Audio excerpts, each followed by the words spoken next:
Tudo que a gente come vem direto ou indiretamente das plantas. Eu falo gente, não quer dizer pessoas, ser humano somente, porém os animais. A gente sabe que as plantas, a cobertura vegetal é o quinto elemento da natureza, tal é seu comprometimento com o equilíbrio do clima. E enquanto não teve chuva, não existiu planta na terra. Enquanto não foi criada as chuvas, não existia planta na terra.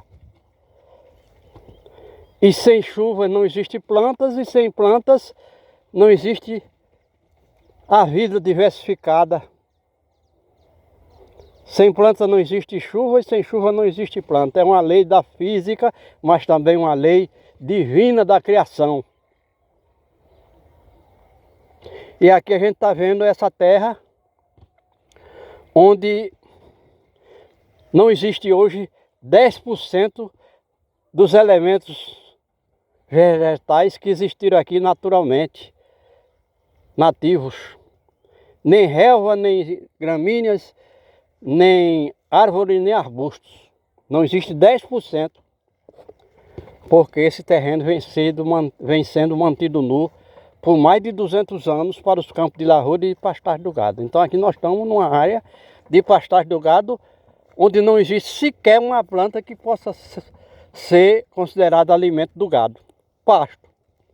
Porque o animal ia comendo essas plantas antes que elas criassem, se reproduzissem, criassem flores, sementes. E hoje então 90% das plantas a nível de relva e gramíneas não existe aqui.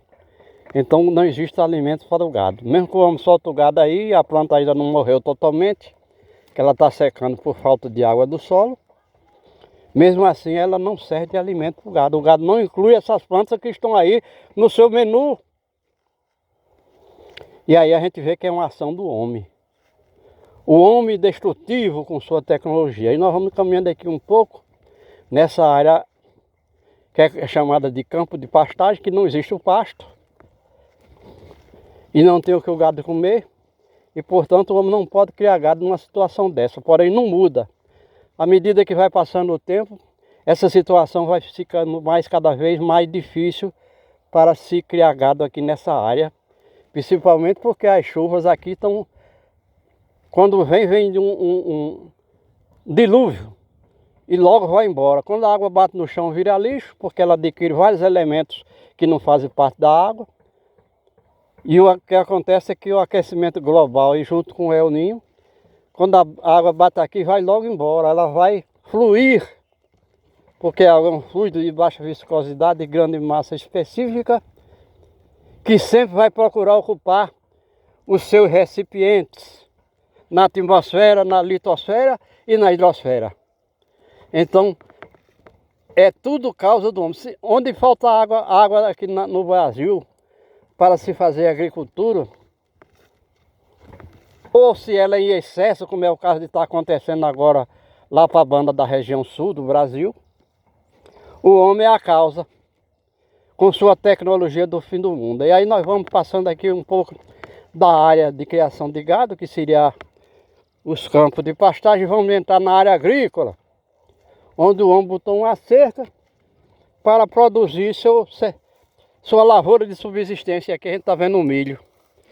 O milho quando plantou esse ano, aí já tudo seco, os pés de milho, certamente não tem espiga. E se tiver as espigas, não tem grãos. Enquanto uma espiga de milho aqui, criada em ambiente ideal, com todos os ingredientes da vida, para ela germinar, se desenvolver, uma espiga pode ter 25 centímetros de comprimento, 600 grãos de milho, aí nem tem espiga. E se tiver, não chega a 60 grãos de milho em cada espiga, das que sobrarem aí, das que sobreviverem. Aí eu me disse, faltou chuva. Você consegue criar milho, germinar a semente, crescer, se desenvolver, com 200 litros de água por metro quadrado. Então a gente sabe que aqui, cada pé de milho desse que tem 5 pés de milho numa cova, ocupa 2 metros quadrados. Cada pé de milho. E ele necessita apenas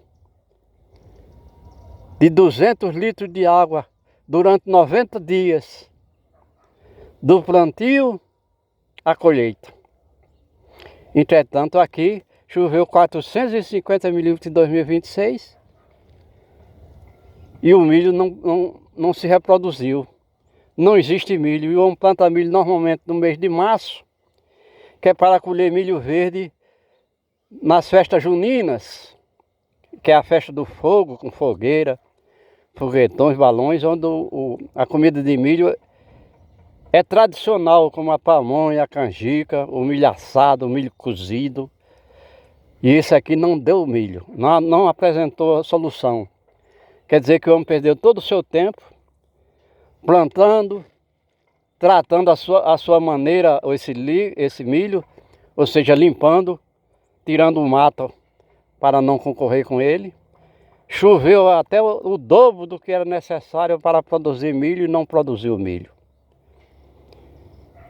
Então, no lugar no Brasil onde o homem não tem água para beber, não tem água para plantar, água doce no estado líquido,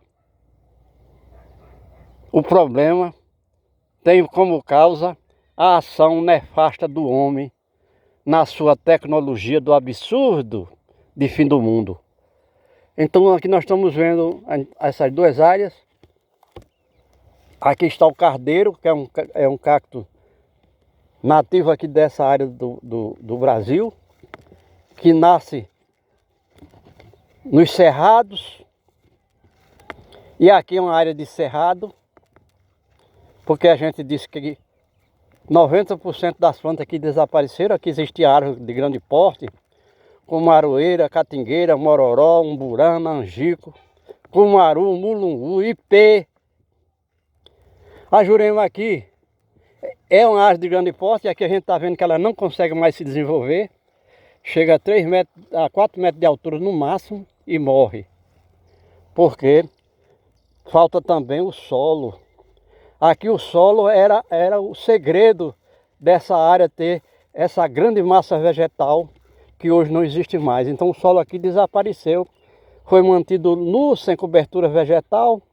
O gado ia caminhando por aí, o casco do animal com massa corpórea de 200 kg ia pisando aí, soltando esse solo ou compactando. E quando chegava a água, o tempo das chuvas, as chuvas iam arrastando por gravidade dessa água para o assoreamento dos rios e consequentemente dos açudes. Então hoje o açude não tem água, o riacho está seco e o resultado é isso aqui, o homem se matando, apesar de chover 450 milímetros esse ano de 2026.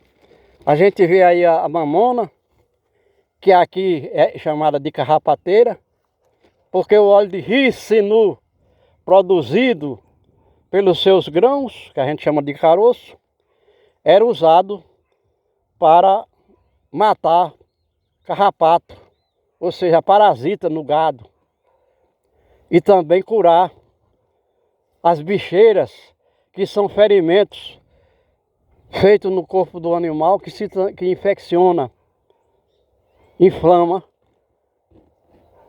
criando onde os insetos, como as moscas, põem seus ovos, produzindo larvas que vão comendo aquela parte estragada da carne do animal onde está a ferida. E aí botava-se o óleo de rícino, que é o óleo da mamona, e matava tudo e até curava a ferida do animal. E a gente fala isso porque nós somos parte dessa área e sabemos que aqui não se produz alimento, porque a agropecuária aqui é paleolítica, ainda do tempo do homem das cavernas, onde vai se desmatando toda a planta nativa não deixa nada de plantas e vai ter para impor sua lavoura de subsistência, que se conseguir produzir, leva no máximo 90 dias. E aí o ano tem 365 dias, fica sem cobertura vegetal. Todas essas plantas nativas que a gente está vendo aí a nível de árvore, a nível de relva e gramínea, vão desaparecer daqui 60 dias após a última chuva do ano. Então aí elas ainda permanecem exuberantes, verdes, porque aí seria o leito de um açude, onde deveria existir a água armazenada. Então o material de sedimento arrastado pela água da chuva durante centenas de anos para cá, criou um solo absolutamente rico. E aí qualquer caroço de mamona que chegou aqui foi se proliferando. E hoje a mamona já não tem preço, já não se consegue transformar isso aí em recursos financeiros. Antes se plantava mamona até para produzir o biodiesel.